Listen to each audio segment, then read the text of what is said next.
Salut à tous, on se retrouve dans une nouvelle vidéo. Aujourd'hui, je vais faire une étude de cas d'une boutique en dropshipping avec laquelle j'ai fait plus de 100 000 dollars en un peu plus d'un mois.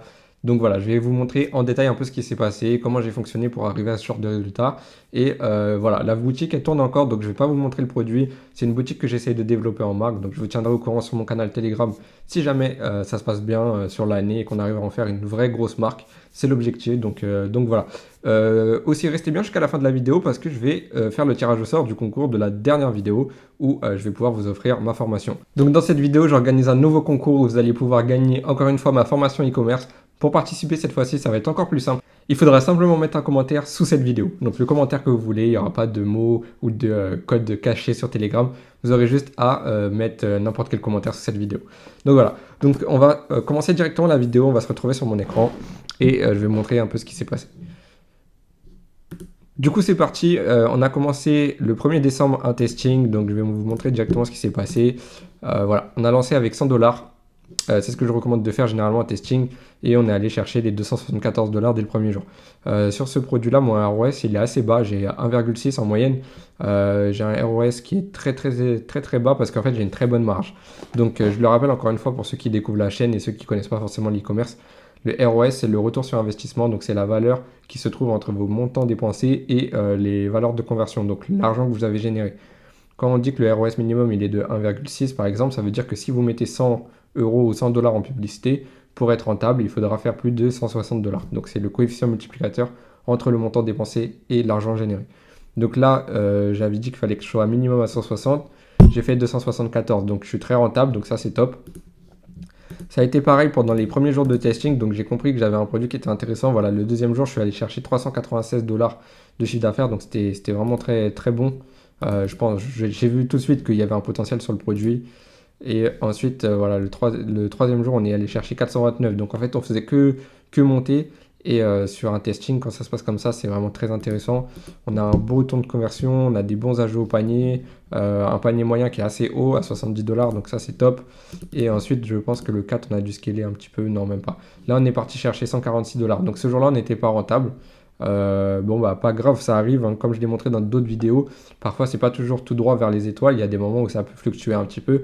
Donc quand c'est comme ça, il ne faut pas paniquer. Vous avez eu 3 jours avant où qui étaient toutes les trois rentables et bien rentables. Là, vous avez une petite baisse, il ne faut pas stresser, il faut juste analyser, essayer de comprendre et voilà, essayer de prendre un petit peu le temps pour analyser un peu ce qui s'est passé. Et du coup, le 5, j'ai quand même augmenté un petit peu les budgets parce que sur du premier au 4, j'étais bien rentable. Voilà, j'ai fait 1200 dollars, sachant que j'ai dépensé 400, donc j'avais fait un peu plus de 3 d'ROS, malgré que le dimanche n'a pas été bon. Donc je me suis dit que bon, c'était pas grave, il fallait que je teste quand même des nouvelles choses. C'est ce que j'ai fait à partir du 5. Voilà, en gros, j'ai continué à scaler un peu tous les résultats. Donc on va voir déjà du 1er au 31 décembre, j'ai quand même pu générer 62 000 dollars. On voit que ça monte assez haut. Vous voyez, là, on passe tout de suite à 573. Et le 6, donc le lendemain du dernier jour que je vous ai montré, on est parti chercher les premiers 1000 dollars. Donc là, c'était vraiment pas mal. Je sentais qu'on avait quelque chose. Et comme vous pouvez voir, si j'enlève ma souris, vous voyez là, vous voyez la courbe. En gros, comment ça se passe, moi, quand j'organise mes testings et mes scaling, c'est souvent par étapes. Regardez là, je suis sur le testing. Ok, là, je vois que ça marche, je scale un petit peu. Après, on a un petit bloc en haut. C'est parce que sur plusieurs jours, je laisse tourner normalement. Après, j'optimise. Si on a une baisse, j'essaie de gérer pourquoi ça a baissé, pourquoi les résultats sont moins beaux. Donc là, c'est pour ça, là, on a une petite baisse, là, c'est ces jours-là. Ensuite, j'ai re-optimisé, on est remonté à 1K day. Voilà, après, on a eu une petite baisse, j'ai re-optimisé, etc. Et après, j'ai scalé fort parce que là, les résultats, ils étaient vraiment bons. Donc, je vais vous montrer aussi le Business Manager après pour que vous puissiez voir un peu comment ça s'est passé. Mais voilà comment ça s'est passé au niveau des résultats. Vers la fin décembre, c'est une période, pour ceux qui ne connaissent pas, bon, c'est le 4e trimestre. Et donc, c'est une période où les coûts publicitaires commencent à monter assez haut, notamment sur Facebook Ads. Pourquoi? Parce que les entreprises, ils ont un budget qui est géré sur l'année ou sur un trimestre. Et donc, en fin de trimestre, les entreprises ont tendance à balancer beaucoup de budget sur leur pub, puisqu'ils doivent dépenser le budget qui est alloué aux plateformes, donc sur Facebook Ads. Donc, ce qui fait qu'il y a énormément de concurrence qui arrive à chaque fin de trimestre. Encore plus quand c'est une fin d'année, comme le 31 décembre, parce que là, il y a les fêtes de Noël, etc. Donc, les budgets des entreprises, ils explosent à ces périodes-là. Il y a beaucoup plus de monde qui fait des publicités sur Facebook Ads. Et du coup, nous, ça nous fait que les CPM, donc le coût pour diffuser nos publicités, il est très élevé. Sachant que là, je suis sur une boutique qui n'est pas sur un marché européen, donc j'ai déjà des CPM qui sont très élevés de base. Ben là, c'est devenu très compliqué, quoi. On est arrivé à un niveau où c'est devenu très compliqué. C'est pour ça qu'après le pic du 18 décembre, il y a eu une baisse. J'ai essayé de mieux gérer le budget pour pas juste scaler et quitte à plus être très rentable, etc. Voilà, j'ai voulu vraiment prendre mon temps. Comme je vous l'ai dit, c'est une boutique qu'on essaie de développer en marque. On n'est pas juste là pour faire du dropshipping et tout exploser d'un coup et après tuer le produit et passer à un autre. C'est pas notre objectif avec cette boutique-là. On essaie vraiment d'optimiser pour en créer une marque. Donc quand vous essayez de créer une marque, c'est pas utile d'aller chercher directement des 10K day ou 15K day parce que si vous n'avez pas le temps de gérer ensuite toutes vos stratégies par rapport à ce produit-là pour l'améliorer, pour faire du stock, etc., et ben ça risque d'être très très problématique et vous allez peut-être même tuer votre produit avant même d'avoir eu le temps de l'optimiser. Donc moi j'ai pris le choix d'essayer de l'optimiser, sachant que comme je vous l'ai dit, c'était un peu plus difficile. Et malgré tout, on voit qu'après la baisse, j'ai quand même réussi à remonter et à être assez stable aux alentours de 3K day sur toute la fin d'année. Juste les derniers jours de décembre, voilà, on a baissé. Après, on a quand même réussi à remonter. Et en janvier, je vais vous montrer du 1er au 15. Du 1er au 15 janvier, voilà, on a quand même fait 40 000 dollars en même pas 2 semaines. Donc c'est vraiment énorme. Mais vous voyez, on est quand même assez haut. Et après, là, on commence à calmer un petit peu. Pourquoi aussi? Parce que là, il y a eu la période du Nouvel An chinois. Donc pour ceux qui ne connaissent pas, encore une fois, c'est une période un peu délicate pour les e-commerçants, surtout pour les dropshippers, parce que c'est une période où les usines en Chine ferment. Donc on ne peut plus livrer les colis comme avant, puisque nos agents, les plateformes AliExpress, CJ Dropshipping, etc., ne peuvent plus se fournir. Donc soit vous faites du stock à cette période-là pour envoyer les colis, parce que vous allez généralement avoir des agents qui vont être capables d'envoyer les colis malgré le Nouvel An chinois, ou soit bah, vous êtes bloqué et du coup vous devez couper les publicités. Moi j'ai fait du stock sur le produit, donc j'ai commandé pas mal de stock, hein, ça m'a coûté assez cher, mais voilà, j'ai senti en fait, je voyais que depuis un mois et quelques on était très bien, donc je me suis dit que j'allais faire du stock, et du coup ben, là tout ce que vous voyez c'est de la gestion.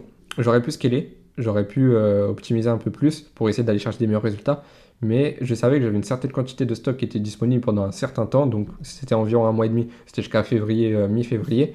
Donc voilà, je savais que si je scalais trop, bah, j'allais me retrouver en rupture de stock peut-être fin janvier. Et moi, c'était pas mon but. Donc là, j'ai profité de cette période-là pour optimiser, rester à des résultats qui sont assez stables. Et c'est ce qu'on voit hein. Là, à part ici où ça monte un petit peu. Sinon, on est plutôt stable, vous voyez. Franchement, c'est assez stable. Même au niveau des visites, on voit, hein, c'est assez stable. Au niveau du panier moyen aussi. Donc là, j'ai réussi à garder quelque chose d'assez stable pour pouvoir gérer tout ce qui est stock et envoi des produits et envoi des commandes. Donc franchement, ça s'est super, super bien passé. Je suis super content. Parce que jusqu'à la mi-février, on a réussi à épuiser le stock correctement, genre pile au bon moment, etc. Donc franchement, je suis très satisfait de ça. Et voilà, ça s'est super bien passé. Et c'est pour ça que, voilà, comme je vous l'ai dit, je suis resté aux alentours de 2 à 3 k day. J'ai essayé de gérer. Et en même temps, j'ai essayé de faire d'autres choses pour optimiser un peu tout ça. Donc je vais vous montrer les dépenses. Mais avant ça, je voulais juste vous montrer le résultat qu'on a fait en un mois et demi. Du coup, voilà, on a fait un peu plus de 100 000 dollars en un mois et demi. Donc on voit clairement que là c'était le testing, là on a scalé, là on a optimisé quoi. Donc franchement je suis plutôt satisfait. Vous allez voir juste après qu'on a quand même des marges qui sont intéressantes, malgré que les coûts publicitaires étaient très très très élevés pendant la période du Q4. Donc voilà, là je vais directement partir voir les résultats, je vais vous expliquer un peu comment ça s'est passé au niveau des publicités, je vais vous montrer, je vais rentrer un petit peu dans les détails. Et voilà, je pense que ça va être super intéressant pour vous. Ok, du coup, on se retrouve sur mon Business Manager. Donc là, je vais vous montrer un peu comment ça s'est passé niveau résultats. Et je vous expliquerai aussi, dans un troisième temps, les stratégies que j'ai employées pour créer toutes ces campagnes, pour avoir ces genres de résultats. Donc, sur la période du 1er décembre au 15 janvier, j'ai dépensé 36 000 dollars. J'ai généré 103 000, je crois. Donc, c'est ce qu'on a vu juste avant. Donc, voilà, on était plutôt rentable, sachant que, comme je vous l'ai dit, mon ROS minimum était à 1,6. Vous voyez aussi que ici, Facebook, ils ont oublié beaucoup de conversions.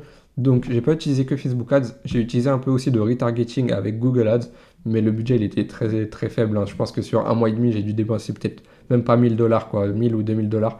Donc, c'est assez insignifiant par rapport aux dépenses de Facebook Ads. Mais voilà, c'était aussi important pour moi de vous le dire. Donc, ce que j'ai fait, c'est que j'ai créé d'abord une campagne de testing, ensuite une campagne de scaling, ensuite des campagnes de retargeting. Et j'ai aussi créé une campagne de retargeting via Google Ads pour que quand les clients tapent le nom de ma marque ou le nom de mon produit, et ben, ils tombent sur mon produit. Parce que ce qui se passe, c'est que généralement, ça peut arriver que des clients voient votre produit sur Facebook, mais ils n'ont pas confiance ou alors ils ne savent pas comment commander directement sur Facebook, malgré qu'il y a les boutons. Des fois, vous tombez sur des personnes âgées qui ne savent pas trop comment faire. Donc, ils auront l'habitude d'aller sur Google et de taper le nom de votre marque ou le nom du produit qu'ils ont vu. Et du coup, ben, si vous êtes placé et que vous utilisez du trafic payant avec Google Ads, et ben, vous allez être référencé numéro 1 sur les mots-clés en rapport avec votre produit ou avec votre marque. Et du coup, ben, forcément, les gens, ils vont taper, je sais pas, le nom de votre marque avec avis derrière, par exemple Nike avis, ou ce genre de choses, ou ouais, enfin, ce genre de choses. Et du coup, ben, vous allez être placé dessus, et du coup, ben, ils pourront cliquer et arriver sur votre site. Donc, c'est ce que j'ai fait pour Google Ads. Par rapport à Facebook Ads, je vais vous expliquer aussi la stratégie que j'ai employée. Donc là, on la voit un petit peu mieux. J'ai fait un testing avec 100 $ par jour. Donc c'est ce que je recommande généralement quand on se lance, entre 50 et 100 euros ou 100 $ par jour. Donc voilà, moi ce que j'ai fait. J'ai fait une campagne ABO avec 5 adsets à 20 $. Donc dans chaque adset, j'ai mis une audience seulement. Pour ceux qui ne connaissent pas, ABO, c'est quand le budget il est réparti au niveau de l'adset. Donc le budget n'est pas réparti au niveau de la campagne, mais vraiment au niveau de l'adset. Comme ça, chaque adset va vraiment dépenser 20 $. Dans chaque adset, j'ai fait 3 créatives. Donc comme ça me permettait de tester différentes vidéos, voir un peu laquelle fonctionnait le mieux. Et j'en ai eu une ou deux qui sont vraiment ressorties. Et donc c'est pour ça que j'ai pu scaler par la suite. Donc quand j'ai validé mon testing, on l'a vu un petit peu sur ma boutique Shopify, c'était vers le 5 décembre. Donc 5 jours après le testing, j'ai vu que ça a fonctionné plutôt bien. Donc là, ce que j'ai fait, c'est que j'ai dupliqué les intérêts qui fonctionnaient dans la campagne ABO à 50 $. Donc comme je vous l'ai dit, j'ai lancé une campagne avec 5 adsets à 20 $. Les adsets qui sont rentables, qui sont bien rentables sur cette campagne-là, eh ben, je vais les dupliquer pour les mettre à 50 $. Ça va me permettre d'augmenter le budget. Ensuite, je vais pouvoir aussi tester de nouvelles audiences dans la campagne ABO. Donc, ne restez jamais sur la petite audience que vous avez ou sur les 5 adsets que vous avez, les 10, les 20, peu importe. C'est toujours intéressant de tester de nouvelles audiences pour voir un peu ce qui peut marcher avec Facebook. Donc là, c'est ce que j'ai fait. J'ai testé aussi des nouvelles audiences directement dans la première campagne que j'avais créée pour voir si je pouvais trouver des audiences qui pouvaient fonctionner et du coup avoir plus d'audiences intéressantes. Ensuite, je vous recommande aussi de tester de nouvelles créatives. Ça, c'est super important et vraiment, je mets un point d'honneur là-dessus. Tester plusieurs créatives par semaine, surtout quand vous commencez à scaler assez haut, parce que du coup vos publicités risquent de s'essouffler. Et si vous ne testez pas de nouvelles créatives, eh ben, vous allez finir peut-être avec 50 000 € en un mois ou un truc du genre, mais vous n'allez pas pouvoir aller chercher plus, parce qu'au bout d'un moment, les gens ils vont voir tout le temps la même publicité. Et donc si vous ne les avez pas convaincus la première fois ou la deuxième fois avec la publicité, c'est pas à la 10e fois qu'ils vont la voir qu'ils vont être convaincus. Il faut leur montrer des publicités différentes, avec des angles différents, des approches différentes, etc. Donc c'est super important de tester de nouvelles créatives régulièrement. Moi je teste 2 à 3 fois par semaine des nouvelles vidéos. Et tester des nouvelles vidéos, c'est pas forcément tester des vidéos complètement différentes de ce que vous avez déjà. C'est peut-être juste changer le début, changer le texte, changer la miniature, changer la fin, changer le milieu. C'est vraiment plein de tests comme ça qu'il faut effectuer pour trouver la meilleure formule, donc ce qui fonctionne le mieux. Et ensuite garder ce qui fonctionne le mieux et voilà, envoyer le budget là-dessus. Donc ensuite, quand ça fonctionne bien, que la duplication d'intérêt dans la BO fonctionne bien, que j'ai testé des audiences, que ça marche bien aussi, que j'ai pas mal de créatifs qui fonctionnent bien, et ben du coup, on peut commencer à créer des campagnes CBO qu'on va garder pour le scaling. Donc la CBO, cette fois-ci, le budget n'est pas réparti au niveau de l'adset comme on a vu précédemment, il est réparti au niveau de la campagne. Donc ce qui fait que vous pouvez mettre 5 adsets ou 25 adsets. Si vous avez mis un budget dans la campagne de 500 €, eh ben, ça dépensera 500 €. Que vous ayez un adset ou 50, ça ne changera rien. Il va répartir le budget en fonction des meilleurs adsets. Donc une fois que Facebook a un peu de données, qu'il a compris qui sont vos acheteurs, quelles audiences fonctionnent bien, quels créatifs fonctionnent bien, etc., c'est intéressant de lancer des CBO parce que déjà c'est plus facile à gérer pour vous. Et en plus de ça, ça laisse l'air libre à Facebook pour gérer et pour organiser votre budget. Donc moi, c'est ce que j'aime bien faire en scaling. Et du coup, j'ai mis les meilleures audiences que j'avais dans ma campagne ABO avec les meilleurs créatifs. Donc là, c'est vraiment le combo gagnant qui vous permet de scaler assez haut. Donc pour ce genre de campagne, je vous recommande directement de mettre un budget supérieur à 200 € ou 200 $. Donc moi, c'est ce que j'ai fait, j'ai commencé avec 200 $. Ensuite, une fois que ça fonctionne bien, vous pouvez scaler, augmenter les budgets. Donc on va le voir juste après. Également, je vous recommande de créer une campagne de retargeting. Donc voilà, pareil pour ceux qui ne connaissent pas ou ceux qui n'ont jamais vu ma chaîne, le retargeting, c'est quand on recible des personnes qui ont déjà eu un intérêt avec notre produit ou avec notre marque. Ça peut être des gens qui sont ajoutés au panier, qui sont venus sur notre site web, qui ont juste liké la vidéo, qui ont mis un commentaire, etc. Donc c'est des gens qui connaissent déjà, qui ont déjà vu un petit peu. Si vous voulez, c'est plus facile de les cibler eux parce qu'ils ont déjà montré un intérêt autour de notre produit, autour de notre marque. Donc s'ils n'ont pas commandé, eh ben, vous allez pouvoir créer une campagne pour eux, pour leur envoyer des vidéos ou des images ou des photos avec des codes promo ou des choses qui peuvent les convaincre cette fois-ci d'acheter. Donc ces campagnes-là, généralement, elles fonctionnent bien. Donc moi, je lance une campagne de retargeting en ABO avec un petit budget parce que c'est des audiences qui sont plus petites que des audiences de trafic froid.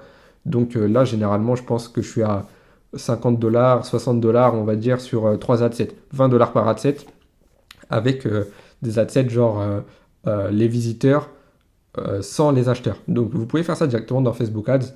En gros, vous allez sélectionner les personnes qui ont visité votre site web, mais en excluant les gens qui ont acheté. Comme ça, vous avez vraiment une base de personnes qui ont vu qui ont eu une grosse interaction avec votre marque, avec votre boutique, avec votre site, mais qui ne sont pas passés à l'achat. Vous pouvez faire pareil pour les gens qui ont juste liké votre vidéo, mais qui n'ont pas acheté, etc., etc. Donc voilà, c'est super intéressant les campagnes de retargeting. J'espère que vous avez compris un peu comment ça fonctionne.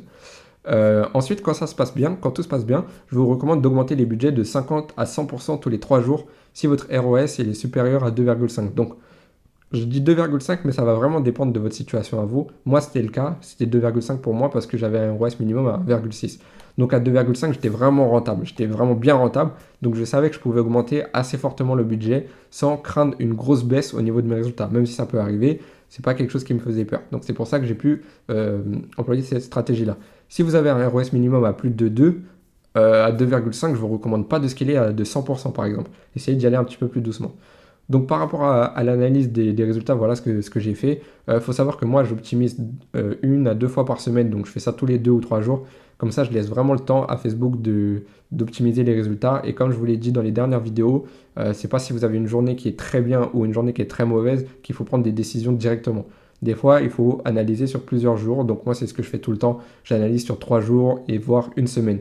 Donc comme ça me permet d'être un peu plus froid par rapport aux résultats et d'avoir vraiment une base de données qui est un peu plus complète. Comme ça, si j'ai eu un jour qui a été mauvais mais qu'il a été largement rattrapé par les autres, et ben ce jour qui est mauvais, je vais le prendre en considération, mais il ne va pas bloquer mon scaling. Vous voyez? Et inversement, si j'ai des jours qui sont très mauvais et j'ai un jour qui a explosé, bah, je ne vais pas partir sur un scaling parce qu'en moyenne, je sais que c'est pas très rentable. Donc voilà, je vous conseille de gérer ça comme ça. Également pour cette marque-là, j'ai mis en place une stratégie d'emailing, d'upsell et d'SMS. Donc l'emailing, c'est tout ce qui est envoyer des emails aux clients pour les recibler, par exemple, s'ils n'ont pas commandé. Donc tous ceux qui ajoutent au panier mais qui ne sont pas allés jusqu'à l'achat, eh ben, je leur envoie une campagne d'email ciblée et optimisée pour qu'ils puissent racheter. Donc en plus, les emails, ça ne coûte pas très cher, vous voyez, donc c'est très rentable d'envoyer des emails. J'ai mis aussi en place une stratégie d'email pour les post-achats. Donc une fois que quelqu'un a acheté, pour qu'il puisse recevoir des mails lui disant où est-ce qu'il est son colis, quand est-ce qu'il va recevoir sa commande, lui demander son avis sur sa commande, etc. Tout ça dans le but de vraiment créer déjà la confiance pour les clients et une vraie communauté pour que les clients ils soient satisfaits et qu'ils n'aient pas peur pendant tout le temps du transport et de la livraison. Ensuite, j'ai mis en place des upsells. Donc, les upsells, c'est quoi? C'est des petites offres qu'on propose aux clients, soit avant qu'ils aient acheté ou soit après. Moi, je le fais généralement après qu'ils aient acheté. Ça leur permet de pouvoir commander un article en plus qu'ils n'avaient pas forcément prévu, mais à un prix qui est beaucoup plus bas que d'habitude. Typiquement, si vous vendez un produit pour le sport, en upsell, vous pouvez vendre, je sais pas, une crème qui permet d'enlever les courbatures, par exemple. Donc vous ne proposez pas directement dans l'offre, vous avez votre produit principal, et ensuite, dès que les gens ils commandent, vous leur dites, oh bah, vu que vous avez commandé ça, prenez la crème hydratante qui soulage les courbatures pour être vraiment au top. Et voilà, au lieu de 40 euros, cette crème, vous la mettez à 19 euros. Généralement, les gens ils vont la commander, ils vont se dire, ah oui, non, c'est top à ce prix-là, je la prends direct. Donc voilà, j'ai mis en place une stratégie d'upsell et une stratégie d'SMS qui fonctionne comme la stratégie d'emailing. Donc c'est pour envoyer des SMS aux gens qui ont ajouté au panier, qui ont mis leur numéro de téléphone mais qui n'ont pas commandé. Donc c'est des stratégies qui fonctionnent très bien. Ok, du coup, on va passer maintenant au tirage au sort du concours de la dernière vidéo YouTube. Donc comme je vous l'avais dit, j'allais offrir ma formation e-commerce. Donc on se retrouve directement sur mon écran. Je suis allé sur mon logiciel pour trouver le gagnant. Donc c'est automatiquement que ça se fait. Donc nombre de gagnants, j'en ai mis un seul. Et j'ai mis dans les filtres une personne qui avait mis e-com-boss, c'est le mot-clé que j'avais mis sur mon canal Telegram. Donc on va chercher directement pour voir qui est le fameux gagnant. Hop. Et le fameux gagnant, c'est Sadri Zeglash. Donc Sadri, je te laisse me contacter sur Instagram en m'envoyant toutes les preuves que c'est bien toi qui as gagné. Donc il me faut la preuve de ton compte Google et de ton compte YouTube, ta chaîne YouTube. Donc une fois que tu m'auras envoyé ça, je t'enverrai les accès à la formation. Donc Sadri, félicitations à toi. Et pour les autres, ne désespérez pas. Comme je vous l'ai dit dans cette vidéo, j'organise un nouveau concours où vous allez encore une fois pouvoir gagner ma formation e-commerce. Donc comme je l'ai dit au début de la vidéo, pour participer, c'est très simple. Il suffit de mettre un commentaire sous cette vidéo. Donc vous mettez le commentaire que vous voulez, il n'y a pas besoin d'aller sur mon Telegram, n'importe quel commentaire et vous participez automatiquement au concours de cette vidéo-là. Donc voilà. En tout cas, j'espère que cette vidéo vous a plu. J'espère que vous avez aimé cette étude de cas. Donc je ne suis pas rentré dans tous les détails les plus précis parce que cette fois-ci, c'est vraiment une boutique que je suis encore en train de développer en marque. Par contre, je balance pas mal d'infos au sujet de cette boutique-là sur mon canal Telegram. Donc je partage régulièrement des résultats ou des tips. Donc je vous invite à me rejoindre dessus si vous n'y êtes pas encore. Si jamais vous avez envie d'en savoir plus sur cette boutique ou même si vous avez envie d'avoir des conseils particuliers. Parce que là-bas, je partage beaucoup de conseils très particuliers, beaucoup de choses. J'essaie d'être très proche de vous parce que c'est le meilleur canal, je pense, pour vous partager les coulisses du business, ce qui se passe en direct, etc. Donc voilà, je vous invite à me rejoindre dessus. En tout cas, si vous avez aimé cette vidéo, si vous avez aimé le concept, je pourrais en refaire. Donc n'hésitez pas à me le dire dans les commentaires. N'hésitez pas à casser le bouton des likes. Vraiment, je compte sur vous. J'ai vraiment envie de voir jusqu'à combien on est capable d'aller. Donc voilà, je vous mets au défi sur cette vidéo pour voir jusqu'à combien on peut aller au nombre de likes. Et je vous invite aussi à vous abonner à cette chaîne. En tout cas, merci beaucoup. Merci d'avoir suivi cette vidéo et à bientôt pour une prochaine.